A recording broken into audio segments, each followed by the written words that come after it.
Mathilde, for the invitation.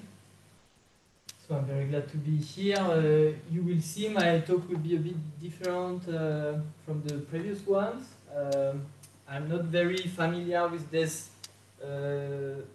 expression, creativity, innovation, but I try to use one of these terms here, constrained creativity.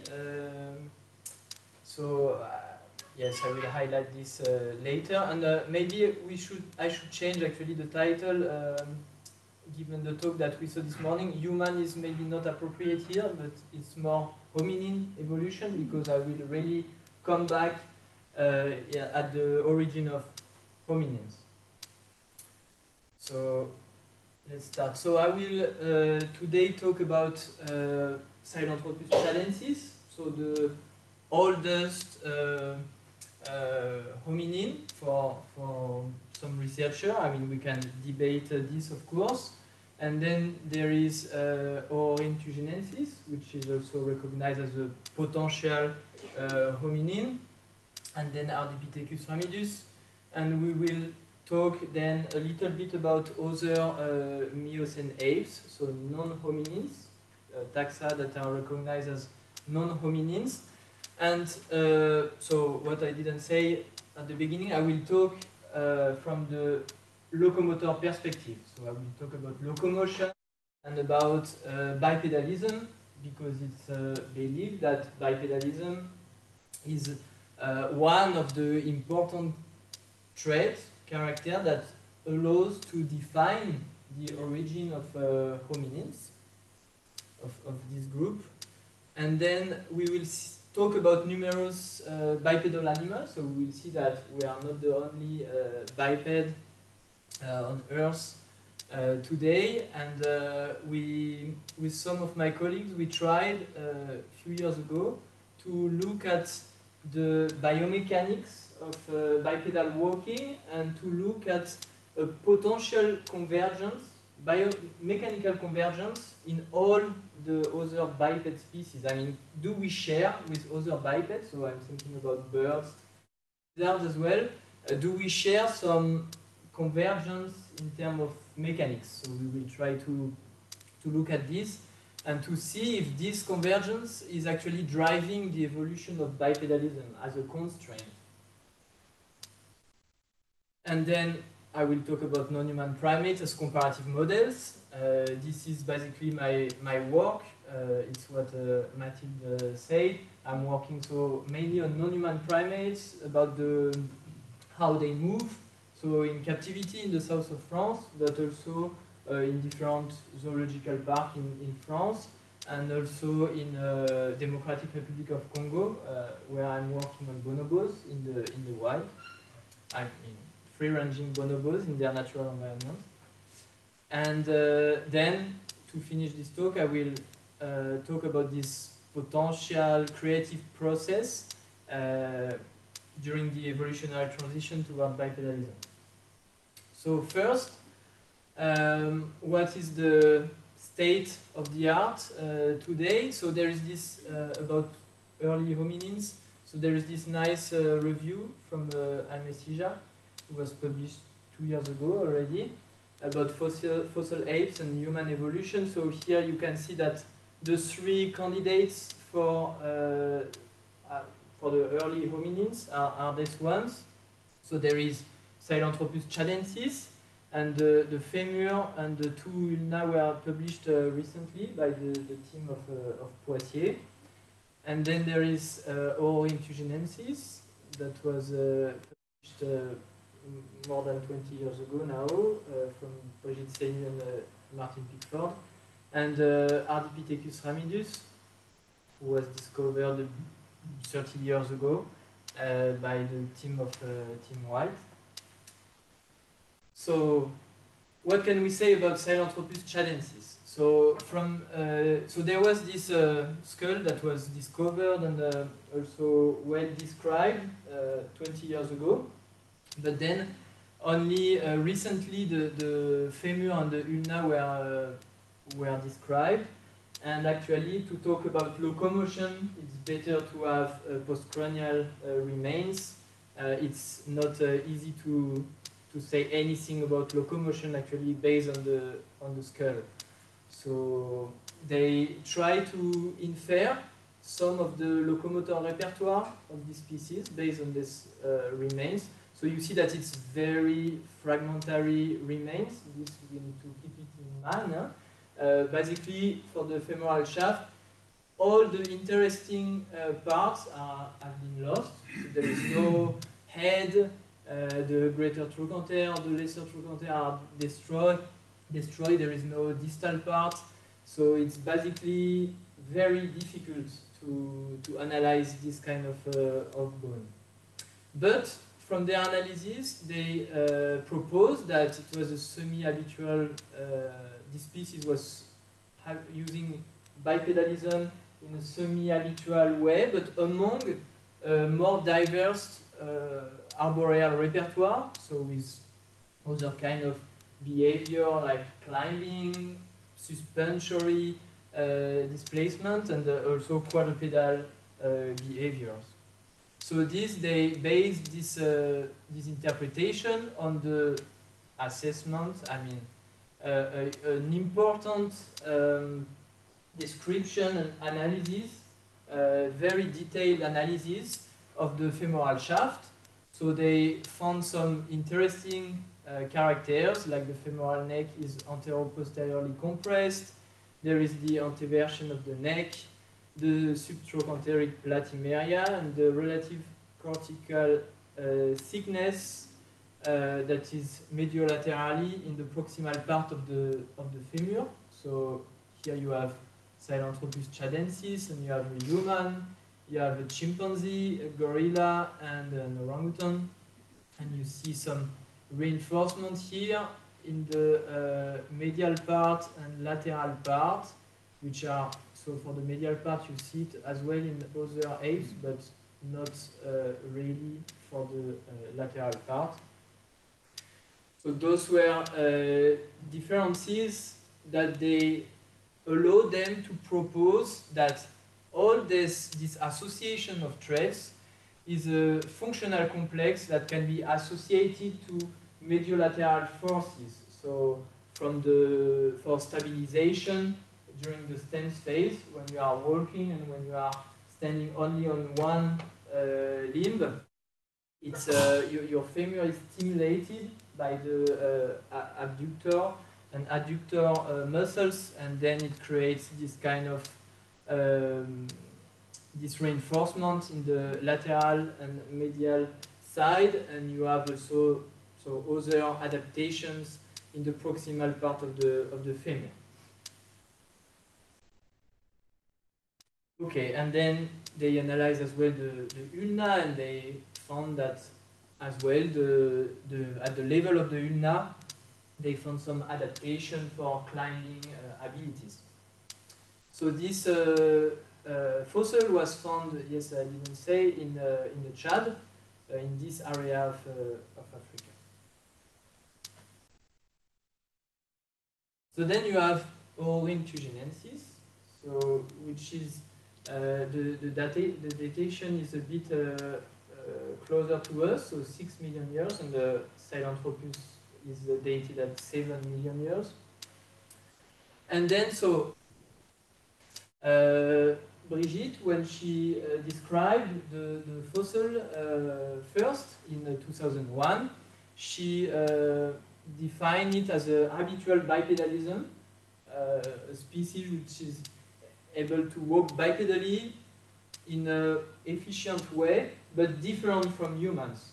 So it's difficult to interpret this and to understand, okay, how it was really moving. But she was not alone in this paper, but they use mainly this trait, the intertrochanteric groove, that they found so on the posterior part of the femur, the proximal part, on one of the femur, on this one, that is a groove that is made by the tendon of the obturator externus muscle, which is an important muscle as well for stabilization during the stance phase, but stabilization when you are in an extended position.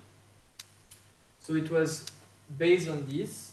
So it was a bit simple, too simple and maybe too straightforward interpretation.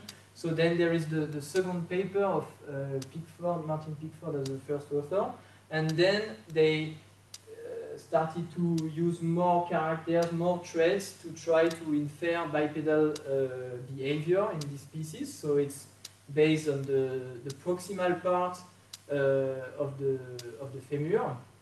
So of this femur, which is the best preserved material that they have for this species. So the size of the femoral head relative to the shaft was one of the characters used to infer bipedal behaviors, and the elongated femoral neck, which is anteroposteriorly compressed, so like what we found in Sahelanthropus chadensis. You have an asymmetric distribution of cortical bone in the neck that is thicker in the inferior section of the neck. So this character was then a bit criticized by others, and you have of course this intertrochanteric groove that is still there. And then based on the upper limb, they also found some adaptation for climbing. So this species, this taxa, was found in Kenya, so here. So from this, I wanted to talk about something before going any further. It's the limits, what I think today are the limits of traditional comparative anatomy, and I think it's a good example of these limits when you do a qualitative description of a new fossil. So first, it's for closely related species, this is all relative. So all the traits that you will describe will be relatively more expanded, relatively smaller, relatively bigger. So what does it mean in terms of function? Okay, you can say that a part of your bone is a bit bigger in this species compared to chimpanzees or compared to humans, but in terms of function, is it really a functional trait, or is it just a variation that has no functional meaning? So is the difference observed really functional? This is one question that we can ask. Then what is the meaning of intermediate forms? Of course, we have here a femur that looks like a bit like humans, looks like a bit like chimpanzees, but it's intermediate. So how do we interpret this? What is the meaning in terms of locomotor repertoire? Is it something in between humans and chimpanzees, or is it something completely different?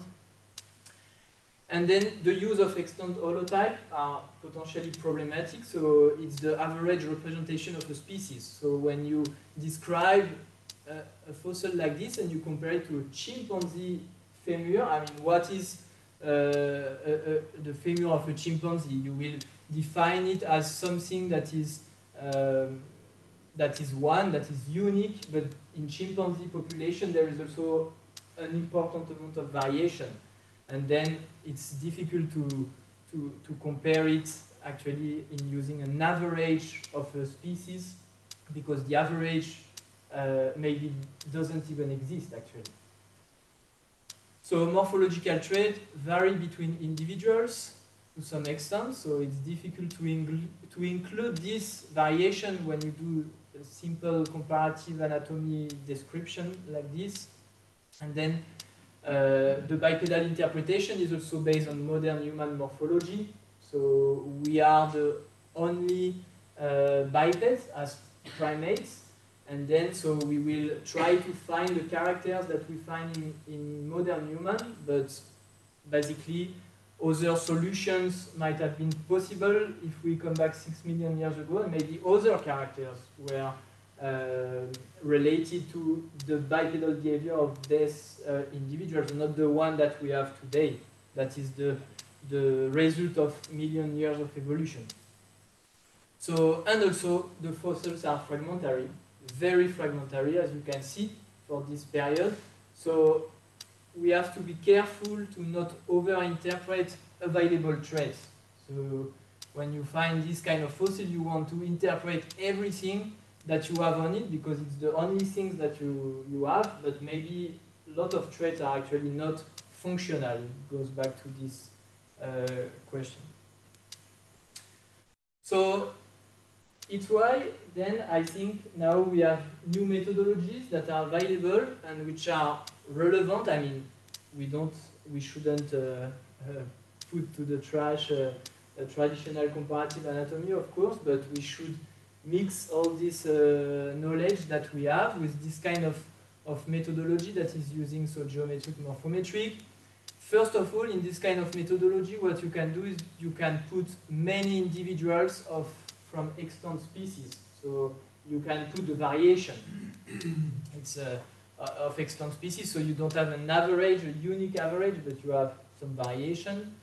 And then, so you can apply some principal component analysis with the phylogeny inside.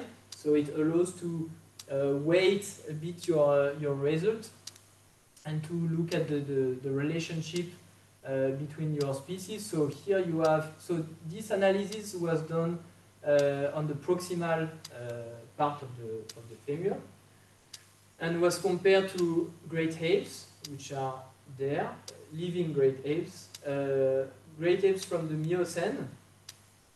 Here you have the lesser ape, and here you have the hominins with humans, Homo sapiens here. And actually, Ororin, the proximal femur of Ororin is here. So it's very close from the last common ancestors of great apes. But actually, it's at the right place, I would say, because according to the first principal component analysis, it goes to the group of hominins. So it's, in terms of morphology, it's close from this group.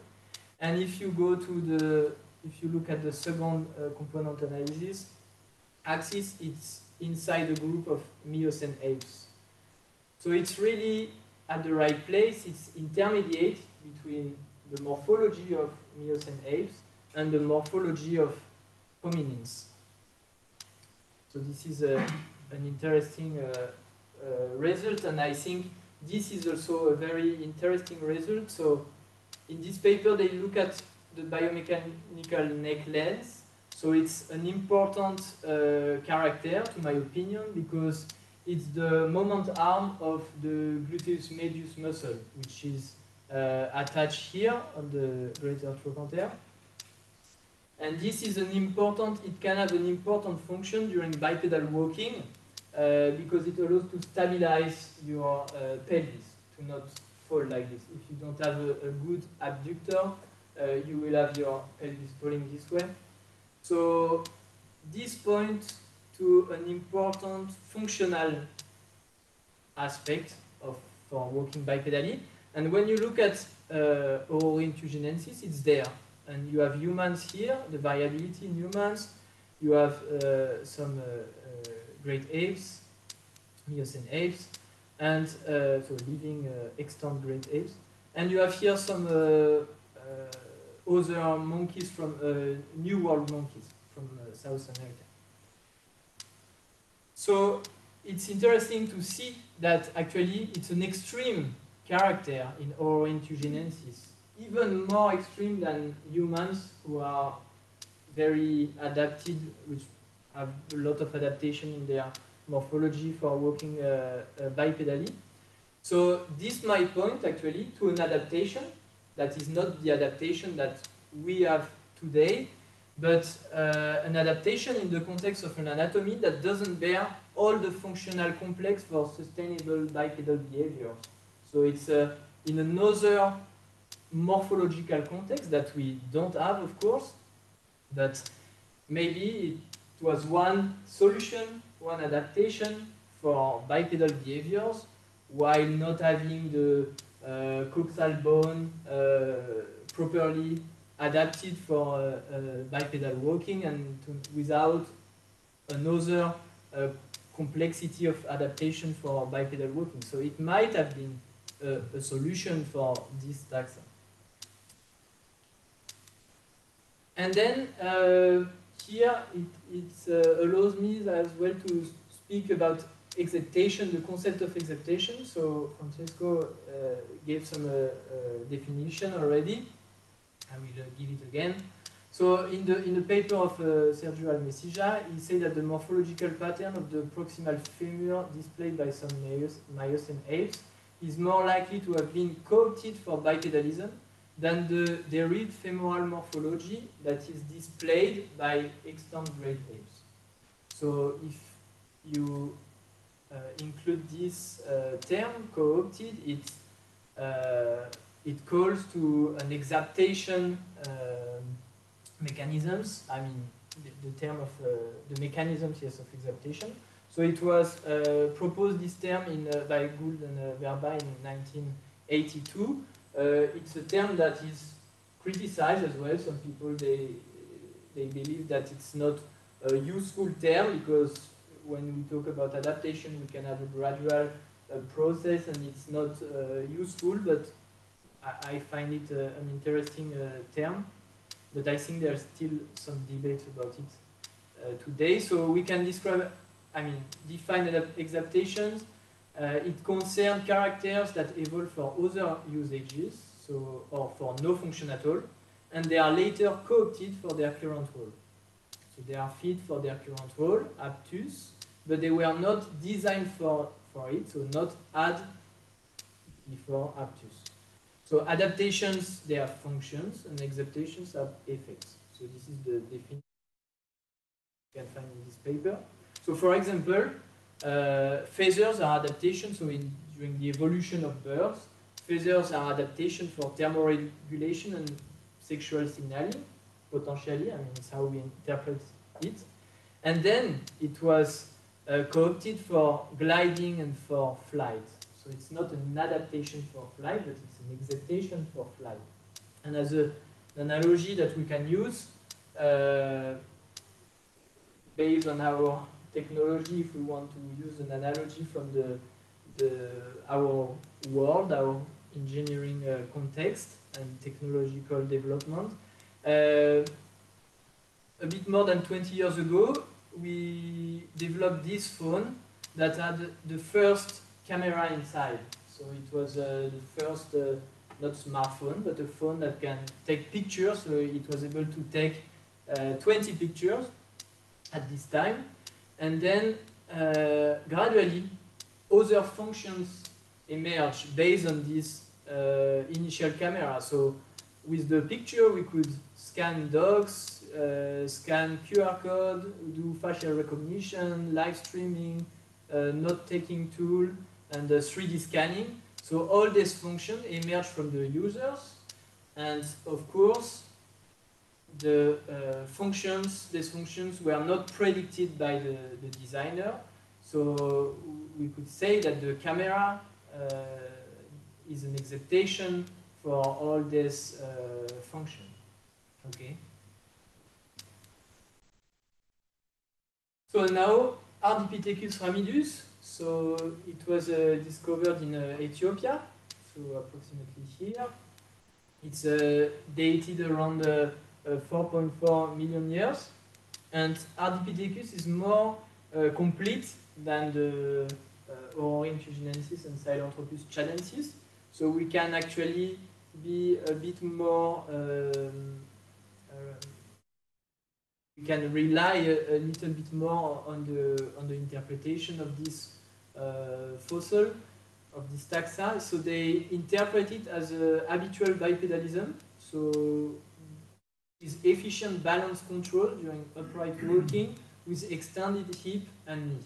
So this is the interpretation of Lovejoy and collaborators. And it's based mainly, this interpretation, on the os coxa.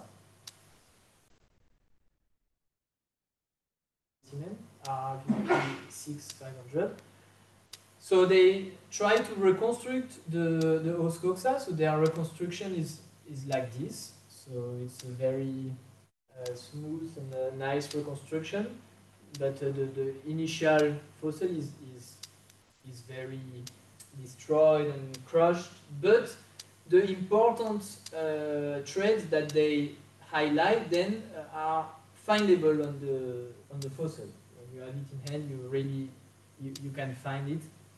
So you can analyze the fossil this way. So basically, it's the upper part that is broad and more sagittally facing iliac blade. So compared to a great ape, it's already very different pelvis shape. And the distance between the sacroiliac joint and the hip joint is very reduced. So not like in chimpanzees or in bonobos or a gorilla. And you have this character, the anterior inferior iliac spine, which is this character, which is present there, and it's not present in the other great ape. It's where you have the attachment of the rectus femoris muscle, so this muscle, so it's an important muscle to walk bipedally. And there is also the great sciatic notch that you see here, that is very developed, and that is basically the result of the changes of the iliac blade that create this notch. So, but the lower pelvis and the ischium, basically, is still very primitively long, and it's more adapted for climbing. So here on the ischiatic tuberosity, you have the attachment of the hamstring muscles, and in humans, it's facing backward in humans and in Australopithecus species. So here it looks still like a great ape, actually, like what you can find in great ape.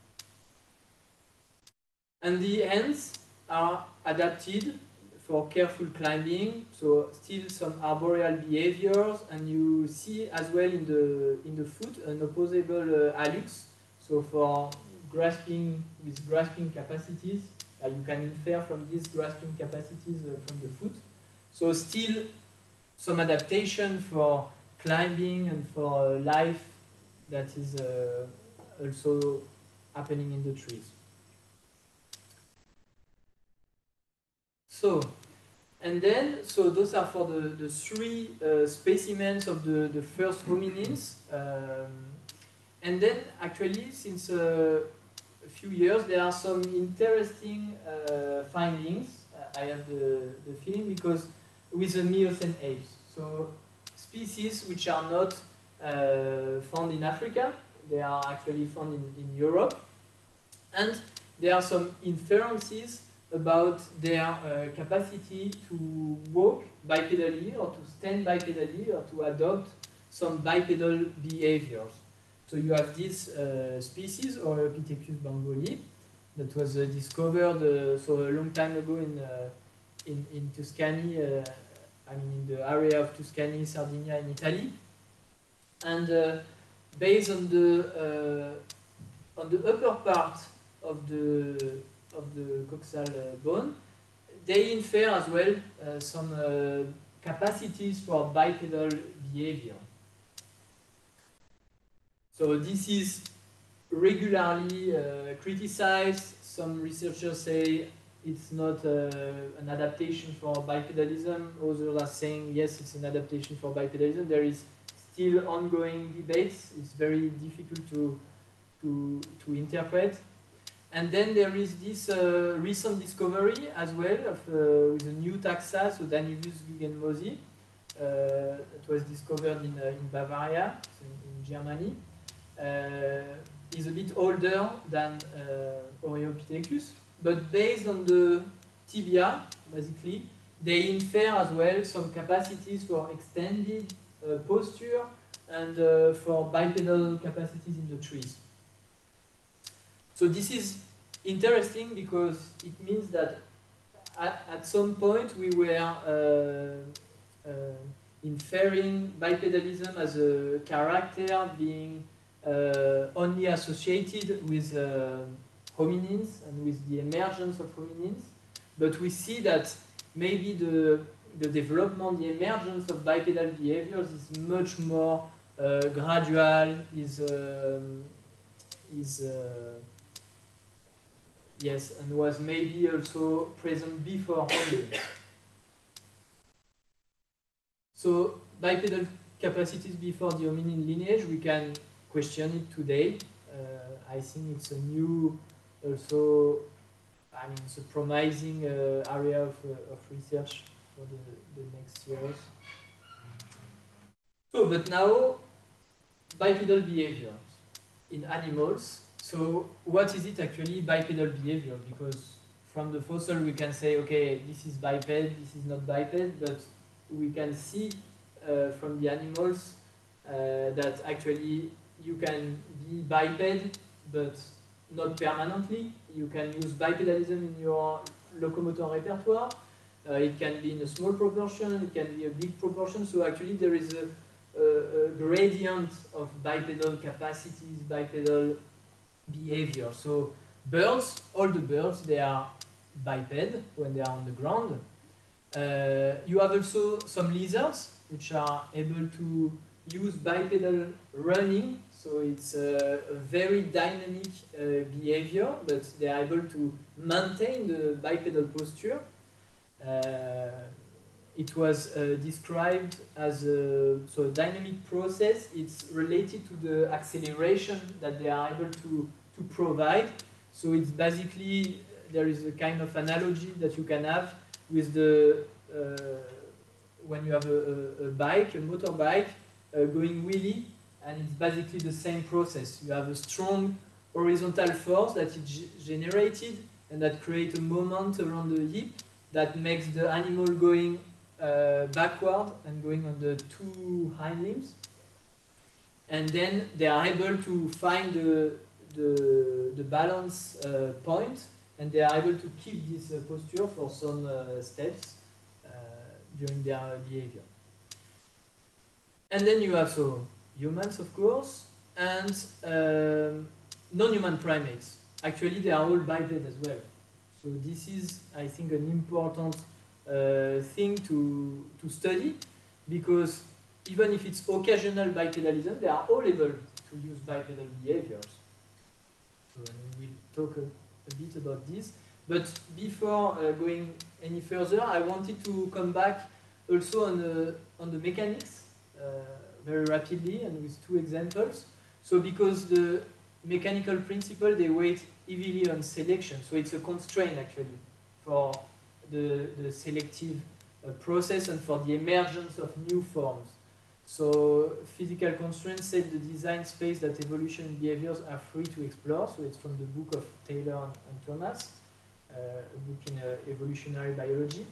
So first you can, when you look at scaling laws, so for example in homeothermic vertebrates, the lower size limit is set by the constraint of maintaining a constant body temperature as the surface area to volume ratio of the animal increase. So it's why this is this is the maximal size, but it's not depending of this concept, but why the smallest mammalian species is of 2 grams, because there is this limit, because the surface of this species is too much relatively to the volume, because the temperature, the thermoregulation that you can provide is based on your volume.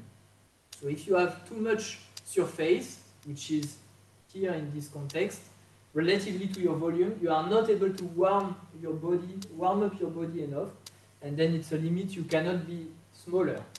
And for the whale, there is no problem. They have a huge volume relatively to the surface that is much smaller relatively to the volume, so they have no problem to warm up. Okay, so it's a limit here. And then there is also this important concept that is the muscle ability to generate force, or the bone's ability to resist force, is related to the cross-sectional area of each tissue. So it's proportional to the body weight, body mass, with the exponent 2/3. So it means that when you become bigger, your surface is growing less fast than your volume. So you cannot sustain your volume anymore. So the ability of muscle, tendon, and bone to support load decreases as animals increase in size. The mechanical strength grows slower than the body mass. The stress acting in bone and muscle would be expected to increase with size in proportion to body mass with the exponent 1/3. So this is based on geometric similarity. If you take a small animal and you make all its proportion becoming bigger, like a mouse, that you make a mouse becoming bigger and bigger, actually at 10 kilograms approximately, it should crash down under his body mass. It's too massive relatively to its posture and its bones, the shape of his bones and his muscle. So Bivener, he observed in 1989 that the peak stresses acting in the limb bone of terrestrial mammals during strenuous activities, so like galloping and jumping, they are generally uniform over a range of size going until 300 kilograms. So it goes against this theory that normally above 10 kilograms they should crash down the animals. So what's happening here? And one of the important discoveries is that the change in limb posture allows maintaining locomotor stresses within safe limits.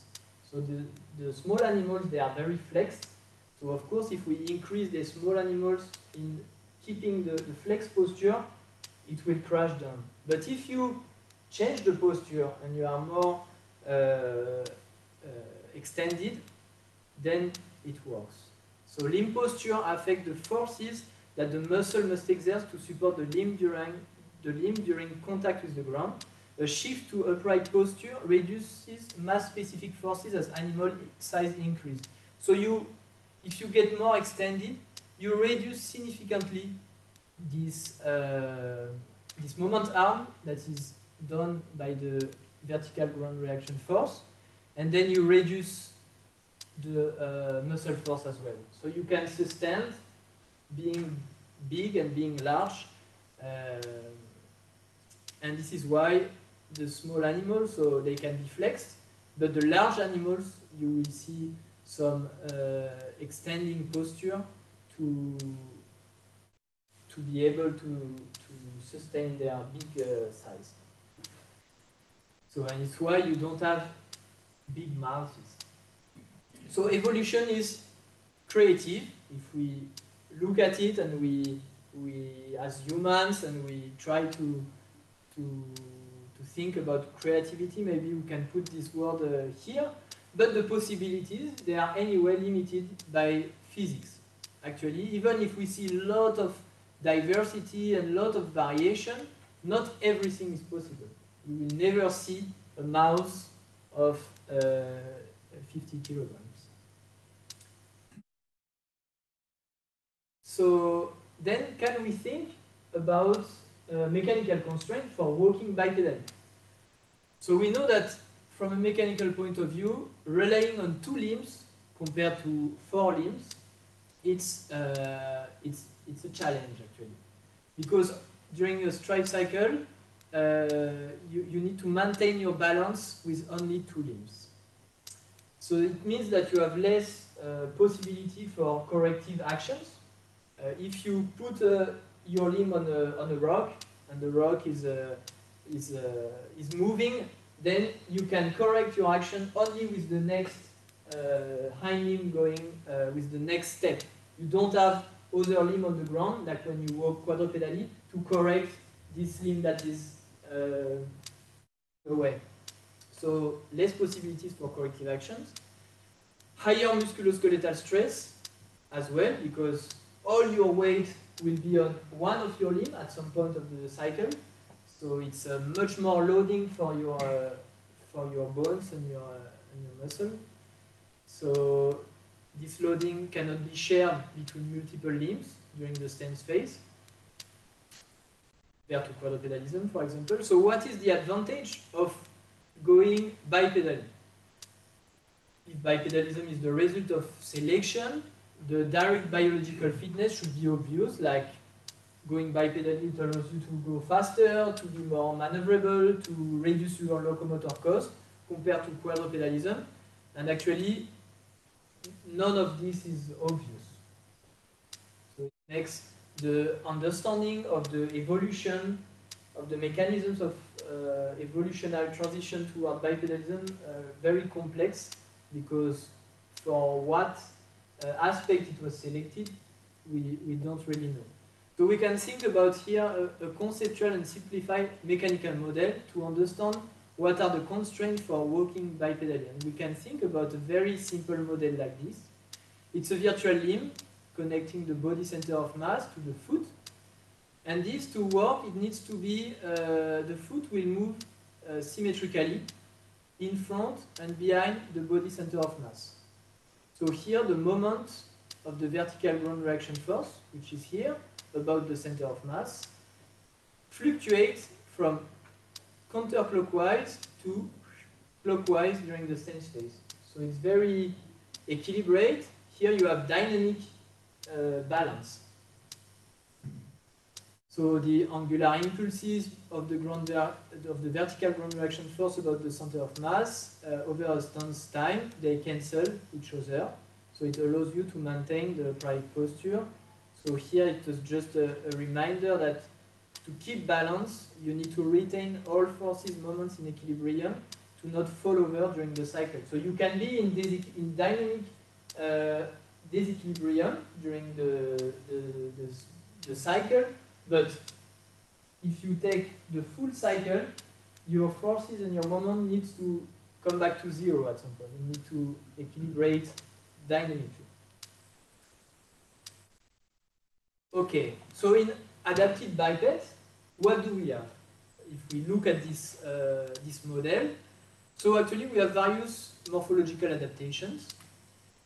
But based on this model, the anatomical and functional limb, they should coincide with the virtual limb.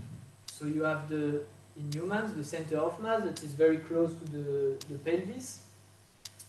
And it's basically so above your hind limbs. And it's look very much like this conceptual and simplified mechanical model. In birds, it's very different. The knee of the bird is actually the hip of humans. So you have the center of mass that is very close to the knee in birds. The femur is almost not moving in birds. It's maintaining the trunk, but it's very stable. And then it's the lower part of the hind limbs, so the tibia and the metatarsal bones, which are moving forward and backward under the center of mass. So here you have two mechanisms.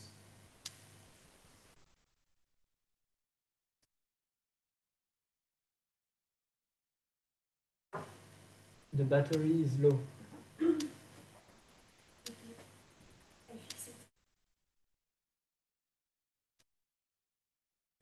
Okay, so basically you need, or actually to make it work during evolution, you need to make the anatomical limb coincide with the virtual limb, like in birds, or you need to do the other way, so it's efficient, it's, the trunk is passively maintained, so it works perfectly in birds. There are thousands of species with the same mechanisms. Actually, in birds, the musculoskeletal system at the level of the bipedal behavior, it didn't change actually. It's the same for all birds.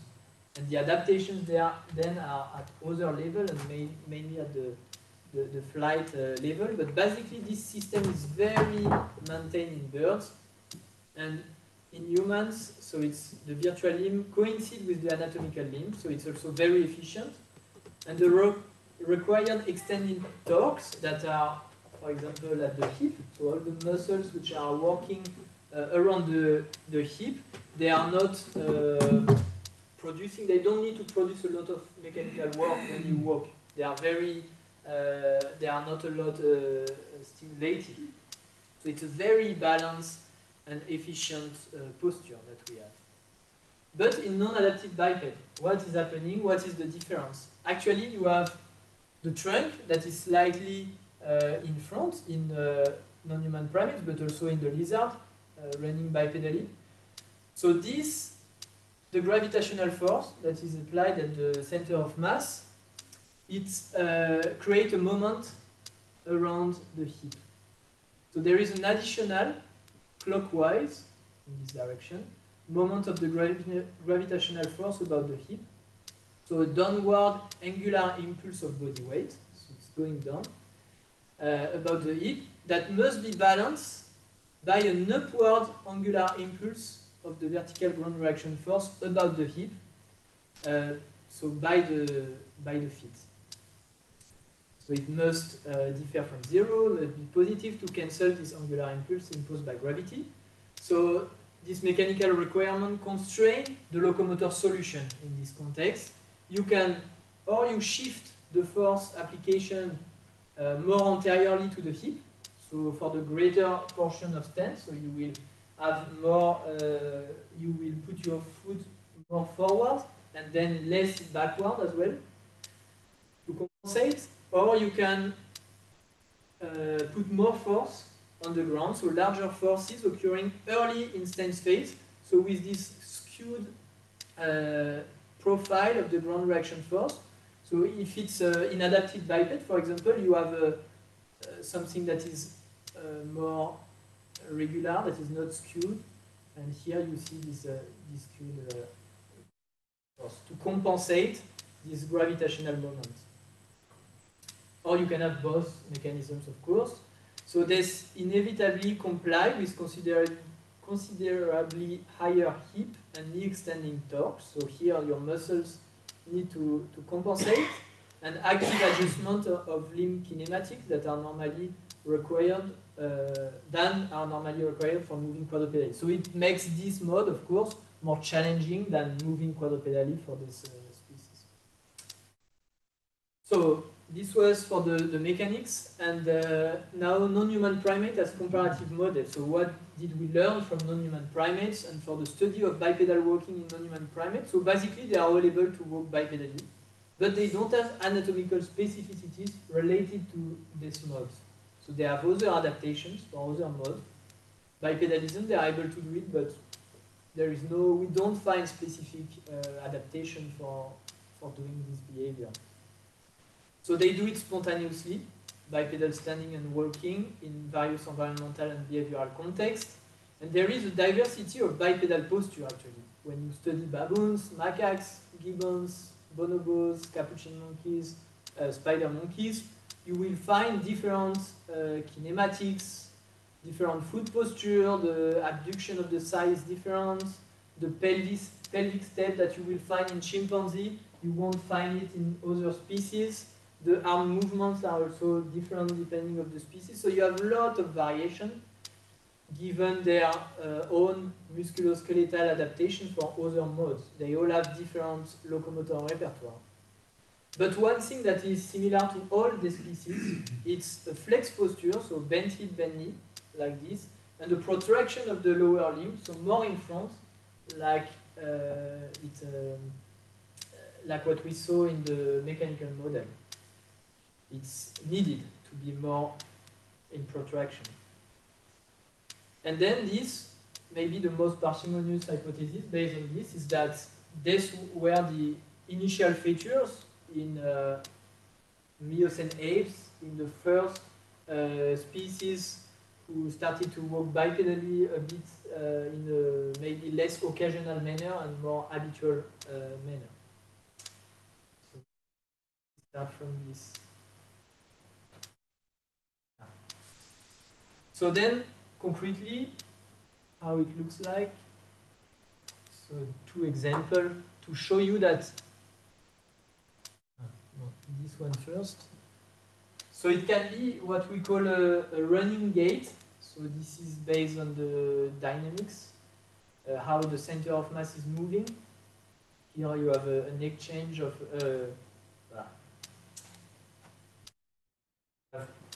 the energy that is fluctuating in phase in this kind of behavior. And you see that it's not erratic, it's well coordinated, it's used in its natural environment. So it's a Rhinopithec of Roxelan, the species. It's found in China. And sometimes there is snow in its environment, and it's using this kind of behavior on the ground. And then you will see this kind of behavior. So this is, here you see really the pelvic step of chimpanzee. So as well here in a specific context, but they do it as well on the ground when there is no water. Okay, so why the benthic posture in our extant non-human primates? So there are different hypotheses which are not mutually exclusive. First, you can look at the lumbar area, and you have the last vertebrae here that is entrapped actually between the iliac blades. So this is the case very strongly in chimpanzees, in old world monkeys as well, like baboons. But interestingly, in the spider monkey, you have this conformation of the upper part that is much closer to what you can find in humans. And when you look at their posture in the wild, it looks like it's very extended actually. They are can adopt quite extended posture at the level of the trunk. So this is actually not an adaptation for bipedal behaviors, but this is an adaptation for the prehensile tail that they have. So there is a liberation, some degree of freedom at the level of the lumbar area for the tail, the prehensile tail that they use. So here you have a lot of flexibility in this joint. Convergence, potentially, two different behaviors, but a convergence. Then you have the hamstring position, and I told you before, so in apes and non-human primates, you have the ischiatic tuberosity, which is facing downward, while in human it's facing backward. So this is where you have this group of muscles, the hamstring, so attached here. And if you imagine this individual in an extended posture, you will have actually, you lose completely the moment arm of your muscle. So you will have your muscle, which will be pulling in the center of the joint. So basically, if a muscle is pulling in the center of the joint, you don't have rotation anymore. You don't have moment, you lose your moment, so you cannot do anything, so it's not functional. So you should keep the flex posture actually to keep these muscles being able to activate something. So this is the second explanation. And then you have the action of the gluteus medius that we talked already before. That is very important muscle because in human it allows to keep, during the stance phase, to keep the pelvis horizontal. In people who have this syndrome, the Treden-Lindborg syndrome, they have a deficiency of the gluteus medius, and when they walk, the pelvis is falling down. So in the non-human primates, the shape of the iliac blade is not like in humans. It's not curved and facing on the side. It's more facing in the back. So actually the action of the gluteus medius is more a rotator than an abductor. And then it's why they have to keep this flex posture to make it work more as an abductor than a rotator.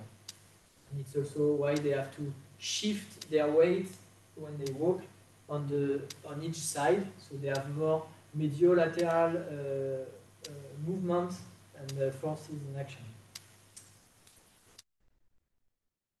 Constraint here. And then Tia wanted to talk rapidly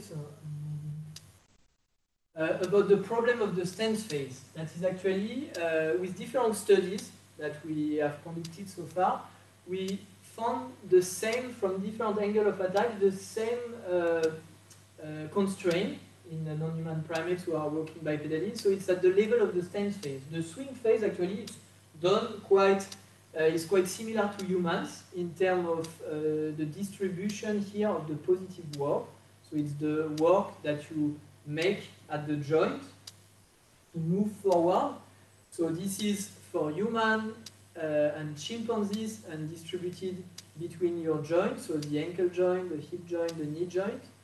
And here for the swing phase, ankle, knee, and hip, you see that chimpanzees and human, the swing phase, is very similar.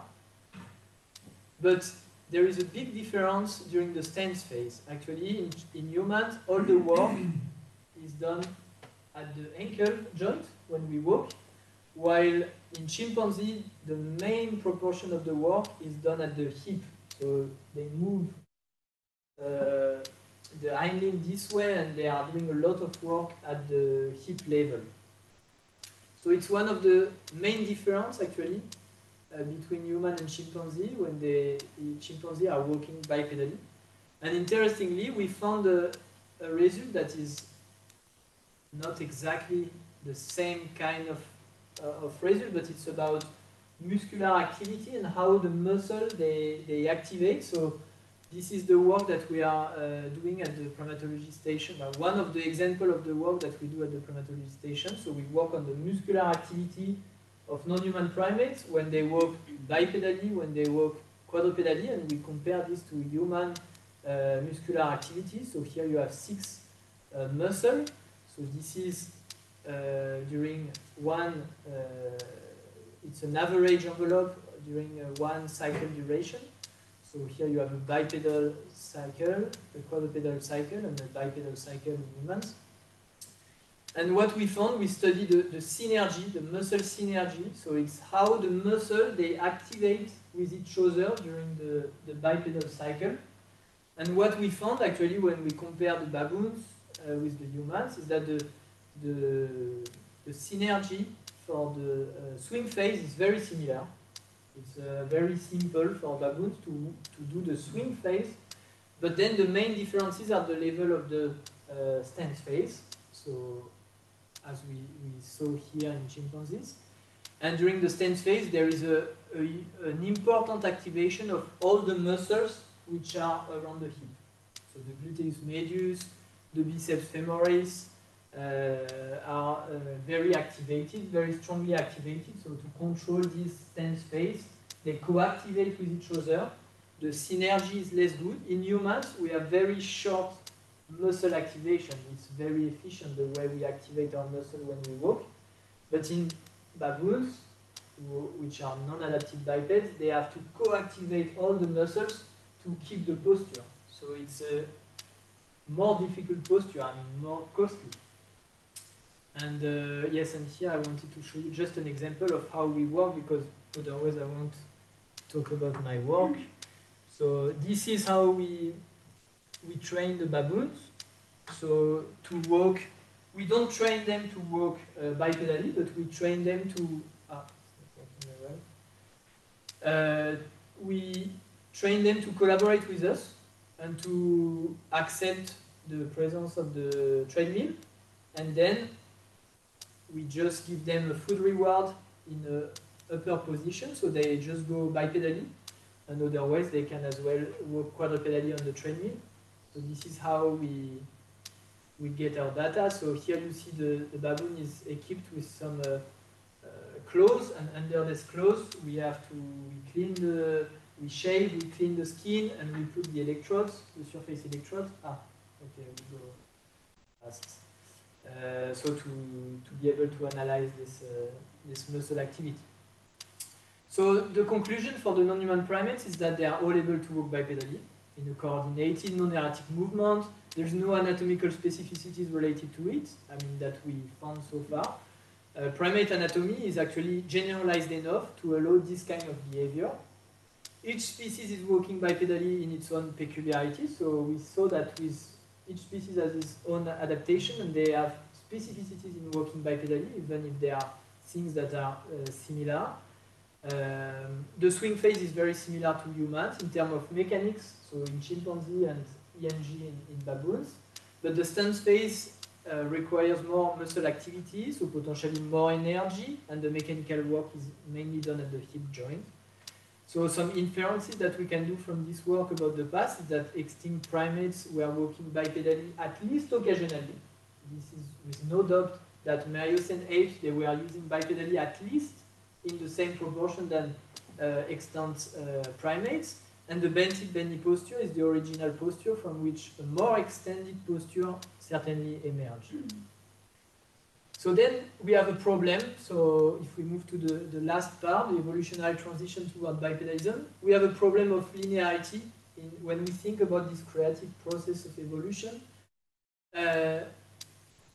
We have a linear process here because we have, for example, Aureopithecus, 8 million years. So what is interesting here, if we go back to our spider monkey, we see that the upper part of the ilium, of the pelvis, is quite similar. I mean, how they describe it in this specimen, it's quite similar to spider monkey. So here you can have a graded morphology that is clear, orthograde adaptation, so a trunk that is vertically positioned, not as derived as extant apes, so lower back with less constraint, so less constraint than in chimpanzee. So here maybe you have an example of exaptation for bipedal behavior. So it's not adapted for bipedal behavior, but maybe for this specimen it was easier to maintain bipedal behaviors because of this freedom in the pelvis. Then you have Sahelanthropus, so graded morphology, a femur with reinforcement for mediolateral forces. So is it phenotypic plasticity? It's a possibility. Then you have here an interesting, I find it an interesting specimen, so Orintugenensis, a graded morphology, derived femur increasing the lever arm of abductor, so we saw gluteus medius, but not the final solution, because the neck is very long, and we saw that it was not kept, this very long neck, at least in our morphology. So is it a first adaptation for some bipedal behavior that was not kept then in the process of evolution of bipedalism? Here we have graded morphology, a derived iliac blade for trunk stabilization and balance during stance phase. So maybe Ardipithecus ramidus is actually the first good example of a true adaptation for maintaining a vertical trunk during bipedal behaviors. And then, with no doubt anymore, you have Australopithecus afarensis. So you see, it's a hominin morphology, highly derived pelvis for trunk stabilization, balance control, extended posture, and certainly habitual bipedalism, but part of a locomotor repertoire with other capacities. So what we should keep in mind is that there are numerous extinct great apes around the world. So today we have only few great apes, but actually we found many great apes around the world. And this also to keep in mind when we do our interpretation is that there were some models suggesting that the proportion of apes during the Miocene were much higher than the proportion of Cercopithecoid that we see today. So potentially a lot of species of taxa. Yes, this I will move fast because I have to finish. And now the hypothetical ancestor and its relationship, when we put it in the mechanical model that I talked before, how we move to this to this. Of course, we know now, I mean, it's the hypothesis that we make that this is what evolution needs to do for human evolution, I mean, hominin evolution. You need to bring the center of mass at the hip joint to be efficient. So you need to change the shape of the pelvis, increase the lordosis of the spine, the moment arm of the muscle need to change, and the body proportion. But was it a straightforward process? Certainly not. Not a linear process. So numerous possible trajectories given one mechanical constraint. So those are the constraints of bipedalism. You cannot go in every direction to adapt for bipedal walking, but this is potentially how it could go in many directions. So then the objective would be to position the fossils that we have on this kind of evolution that took potentially many directions. And I think I will stop here. Yes, this is what I talked today. Actually, it's a part of this chapter that we published this year in this book of convergent evolution. So you will find all the explanation about the mechanics in this chapter. And I thank you for your attention.